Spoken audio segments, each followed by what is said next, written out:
Hello friends, good afternoon. स्वागत है आप सबका शिवकृपा क्लासेज पर। मैं महेश सर आप सबका स्वागत करता हूं। दोस्तों, आज से हम लोग एसएससी एमटीएस व हवलदार एग्जाम 2023 के लिए अपने प्रिपरेशन को स्टार्ट करेंगे, जिसका एग्जाम अप्रैल माह में करवाया जाएगा। तो जनवरी बीत चुका है, फरवरी व मार्च 2 महीने शेष रह गए हम लोगों को एग्जाम देने में। तो जितना जल्दी हो सके दोस्तों, आप लोग अपना आवेदन करके अपनी प्रिपरेशन को स्टार्ट कर दीजिए। आवेदन अप्लाई से संबंधित कोई भी कन्फ्यूजन हो दोस्तों, तो मैं एक वीडियो बना दिया हूँ, उसको आप लोग जाकर देख सकते हैं। तो चलिए दोस्तों, ज़्यादा समय न लेते हुए हम लोग एसएससी एमटीएस व हवलदार एग्जाम 2023 के लिए अपने टेस्ट सीरीज नंबर 1 को सॉल्व करना शुरू करते हैं। दोस्तों, टेस्ट सीरीज नंबर 1 सामान्य ज्ञान जीके जीएस का है, जिसका पहला क्वेश्चन है ब्रह्म समाज की स्थापना किसने की थी। वेरी वेरी इंपॉर्टेंट क्वेश्चन दोस्तों, वनडे एग्जाम का फेवरेट क्वेश्चन है। तो इसका सही आंसर होगा ब्रह्म समाज की स्थापना राजा राम मोहन राय ने की थी, यानी कि विकल्प नंबर सी यहाँ पे हमारा सही आंसर होगा। दोस्तों, राजा राम मोहन राय ने 1828 ईस्वी में ब्रह्म समाज की स्थापना की थी और इन्हें भारतीय पुनर्जागरण का जनक भी कहा जाता है। इन्होंने कोलकाता में वेदांत कॉलेज तथा डेविड हेयर के साथ मिलकर हिंदू कॉलेज की स्थापना की थी। इतने क्वेश्चन यहाँ से बनते हैं। अगला क्वेश्चन देखेंगे हम लोग। क्वेश्चन नंबर 2 है दोस्तों, भारतीय राष्ट्रीय कांग्रेस की स्थापना कब हुई थी। हमें बताना है भारतीय राष्ट्रीय कांग्रेस की स्थापना कब हुई थी। तो इसका सही आंसर होगा दोस्तों, भारतीय राष्ट्रीय कांग्रेस की स्थापना हुई थी 18 दिसंबर 1885 को, यानी कि विकल्प नंबर बी यहाँ पे हमारा सही आंसर होगा। और इसके पहले अध्यक्ष थे दोस्तों WC बनर्जी, और इसके प्रथम अधिवेशन में टोटल 72 सदस्यों ने भाग लिया था। इतने क्वेश्चन यहाँ से पूछे जाते हैं। अगला क्वेश्चन देखेंगे हम लोग। क्वेश्चन नंबर 3 है दोस्तों, जैन धर्म का वास्तविक संस्थापक किसे माना जाता है। जैन धर्म व बौद्ध धर्म से बहुत सारे इंपॉर्टेंट क्वेश्चन है दोस्तों, जो लगभग हर परीक्षाओं में पूछे ही जाते हैं।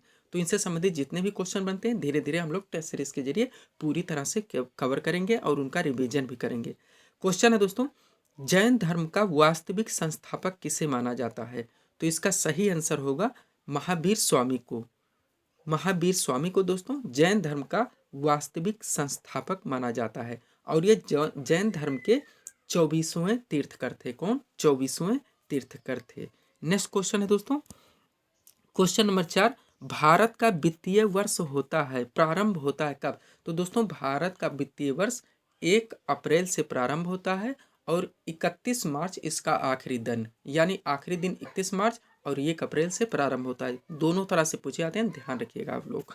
नेक्स्ट देखेंगे 5 नंबर क्वेश्चन, किस वेद की रचना गद्य तथा पद्य दोनों में की गई है। पूछा जा रहा है दोस्तों, कौन सा वेद है जिसकी रचना गद्य व पद्य दोनों में की गई है। तो हमारा सही आंसर होगा यजुर्वेद, यानी कि विकल्प नंबर बी यहाँ पे हमारा सही आंसर होगा। और यह मूलतः दोस्तों कर्मकांड प्रधान ग्रंथ है।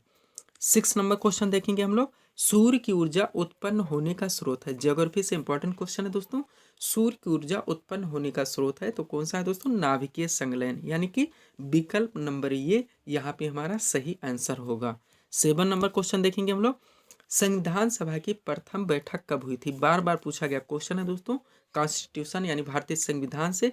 तो इसका सही आंसर होगा संविधान सभा की प्रथम बैठक हुई थी 9 दिसंबर 1946 को, यानी कि विकल्प नंबर बी यहाँ पे हमारा सही आंसर होगा। अब दोस्तों यहीं पर बात कर लेते हैं संविधान सभा की अंतिम बैठक।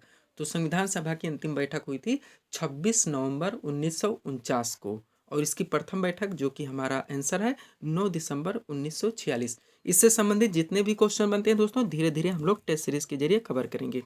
अगला क्वेश्चन भी हमारा दोस्तों जैन धर्म व बौद्ध धर्म से है। महावीर स्वामी को कितने वर्ष की अवस्था में ज्ञान की प्राप्ति हुई थी, ये हमें बताना है दोस्तों। तो हमारा सही आंसर होगा महावीर स्वामी को 42 वर्ष की अवस्था में ज्ञान की प्राप्ति हुई थी। कितने? 42 वर्ष की अवस्था में। थोड़ा सा इससे संबंधित दोस्तों हम लोग एक स्टेटमेंट देखेंगे ताकि इसके इर्द जो क्वेश्चन बनते हैं वो हमारे क्लियर हो सके। ध्यान दीजिएगा दोस्तों, महावीर स्वामी को 42 वर्ष की अवस्था में ऋजुपालिका नदी, बार बार पूछा गया है, के तट पर साल वृक्ष के नीचे, किसके? साल वृक्ष के नीचे ज्ञान की प्राप्ति हुई थी। वहीं अगर गौतम बुद्ध की देखें तो इन्हें 35 वर्ष की अवस्था में निरंजना नदी के तट पर ज्ञान की प्राप्ति हुई थी। नेक्स्ट क्वेश्चन है दोस्तों जनरल साइंस यानी सामान्य विज्ञान का। क्वेश्चन है दोस्तों, धान में खैरा रोग किसकी कमी के कारण होता है। धान में खैरा रोग किसकी कमी के कारण होता है?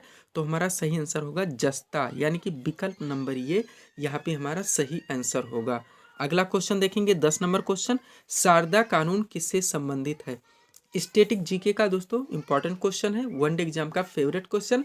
शारदा कानून किससे संबंधित है? तो ये बाल विवाह से संबंधित है। सब्सक्राइब करें दोस्तों आप हमारे चैनल शिव कृपा क्लासेस को इसी तरह के वीडियोस के लिए। 11 नंबर क्वेश्चन देखेंगे हम लोग, प्रतिवर्ष हिंदी दिवस कब मनाया था? ये पूछा जा रहा है क्वेश्चन नंबर 11 में। प्रतिवर्ष हिंदी दिवस कब मनाया? तो हमारा सही आंसर होगा 14 सितंबर को, यानी कि विकल्प नंबर सी यहाँ पे हमारा सही आंसर होगा। अगला क्वेश्चन देखेंगे क्वेश्चन नंबर 12। क्वेश्चन है दोस्तों, निम्न में से कौन सा युग्म सुमेलित नहीं है? यानी कि हमें असत्य कथन का चयन करना है। इस चीज पर आप लोग विशेष ध्यान दीजिए दोस्तों। ये चीज एग्जाम में आपके प्रश्न पत्र में, यानी कि जो आप लोग ऑनलाइन एग्जाम देंगे उसमें दोस्तों क्वेश्चन में हाईलाइट नहीं किया जाता है कि आपको सत्य बताने है असत्य बताने है। और कभी कभी हम क्वेश्चंस को पूरा नहीं पढ़ते समय के दबाव से और अपने आंसर कर देते हैं। लास्ट में पता चलता है दोस्तों कि इतने क्वेश्चन हमारे गलत हो गए।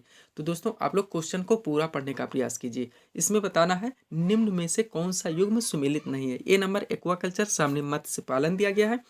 बी नंबर विटिकल्चर है, सामने शैवालों का अध्ययन दिया गया है।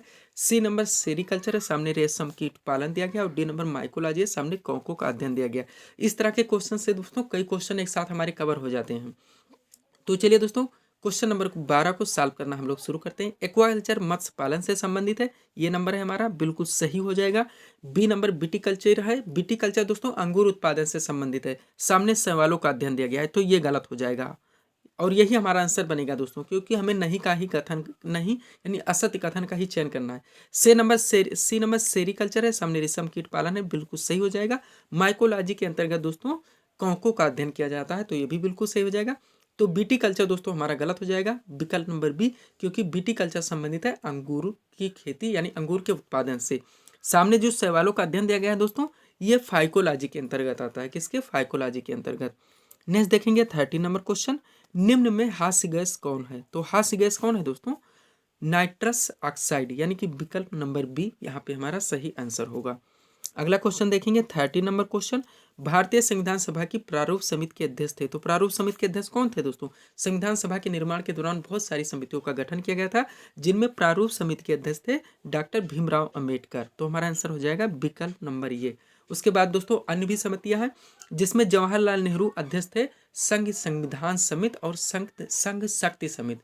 संघ संविधान समिति और संघ शक्ति समिति, इसके अध्यक्ष थे जवाहरलाल नेहरू। कार्य संचालन समिति के अध्यक्ष थे डॉक्टर राजेंद्र प्रसाद। वह संविधान सभा के संवैधानिक सलाहकार थे BN राव। इतना आप लोग ध्यान रखेंगे तो यहाँ से जो क्वेश्चन बनते हैं वो आपके कवर हो जाएंगे।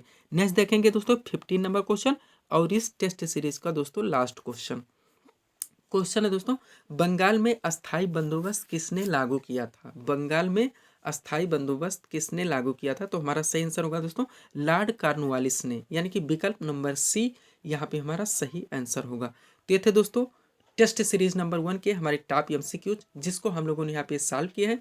उम्मीद है दोस्तों आप सभी लोगों ने सॉल्व किए होंगे और देखे होंगे कि यहाँ से आपके कितने क्वेश्चन सही हो रहे हैं। तो दोस्तों इसी तरह के वीडियोज़ के लिए आप हमारे चैनल शिव कृपा क्लासेस से जुड़ें और चैनल को सब्सक्राइब करें, ताकि हमारे द्वारा दिए जाने वाले सभी वीडियोज़ आप क्रम से सबसे पहले देख सकें।